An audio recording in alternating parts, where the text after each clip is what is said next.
Hi friends, welcome to Vishnu property. ನೋಡಿ, ಮಂಡ್ ರೋಡ್ಗೆ ಅಟ್ಯಾಚ್ ಆದಂಗೆ 2 ಎಕರೆ ಒಂದು ಅಗ್ರಿಕಲ್ಚರ್ ಲ್ಯಾಂಡ್ ಬಂದಿದೆ.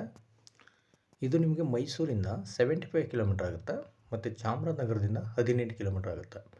ಚಾಮರಾಜನಗರ ರಿಜಿಸ್ಟ್ರೇಷನ್ ಬರೋ ಅಂಥ ಲ್ಯಾಂಡು 2 ಎಕರೆ ಬರುತ್ತೆ. ಜನರಲ್ ಕ್ಯಾಟಗರಿ ಬರುತ್ತೆ. ರೆಡ್ ಸಾಯಿಲ್, ಕೆಂಪು ಮಣ್ಣು ನೋಡಿ ಪಕ್ಕದಲ್ಲಿ ಕಾಣಿಸ್ತಾ ಇದೆಯಲ್ಲ. ಕಲ್ಟಿವೇಷನ್ ಮಾಡಿಸಿದ್ರೆ ಸೇಮ್ ಈ ಥರ ಬರುತ್ತೆ. ಕೆಂಪು ಮಣ್ಣು ಮತ್ತು ಒಳ್ಳೆ ವಾಟರ್ ಸೋರ್ಸಿಂಗ್ ಇರೋಂಥ ಏರಿಯಾ. ಅಕ್ಕಪಕ್ಕ ಎಲ್ಲ ತೋಟ ನೋಡಿದಾಗಲೇ ಗೊತ್ತಾಗುತ್ತೆ ನಿಮಗೆ. ನೋಡಿ, ಒಂದು 2-3 ಫಾರ್ಮ್ ಹೌಸ್ಗಳಿದೆ ಅಕ್ಕಪಕ್ಕ ಎಲ್ಲ. ಮತ್ತು ಇದು ನಿಮಗೆ ತಾರ್ ರೋಡಿಂದ ಒಂದು 800 ಮೀಟ್ರ್ ಆಗುತ್ತೆ, 3/4 ಕಿಲೋಮೀಟ್ರ್ ಆಗುತ್ತೆ.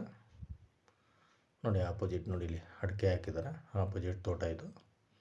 ಒಳ್ಳೆ ವಾಟರ್ ಸೋರ್ಸಿಂಗ್ ಇರೋಂಥ ಏರಿಯಾ ಇದು. ನೋಡಿ, ಇವರು ಪರ್ ಎಕರ್ ಬಂದು 20 ಲ್ಯಾಕ್ಸ್ ಹೇಳ್ತಿದ್ದಾರೆ. 20 ಲಕ್ಷ ಹೇಳ್ತಿದ್ದಾರೆ ಪರ್ ಎಕರು. ನೆಗೋಷಿಯೇಬಲ್ ಆಗುತ್ತೆ. ಇಂಟ್ರೆಸ್ಟ್ ಇದ್ದರೆ ಕೆಳಗಡೆ ನಂಬರ್ ಕೊಟ್ಟಿರ್ತೀನಿ, ಕಾಲ್ ಮಾಡಿ. ವೈಷ್ಣವ್ ಪ್ರಾಪರ್ಟೀಸ್ ಕಡೆಯಿಂದ ಒಂದು ಒಳ್ಳೆ ಬೆಸ್ಟ್ ಪ್ರೈಸಲ್ಲಿ ಮಾಡಿಕೊಡೋಣ. Okay, thank you friends.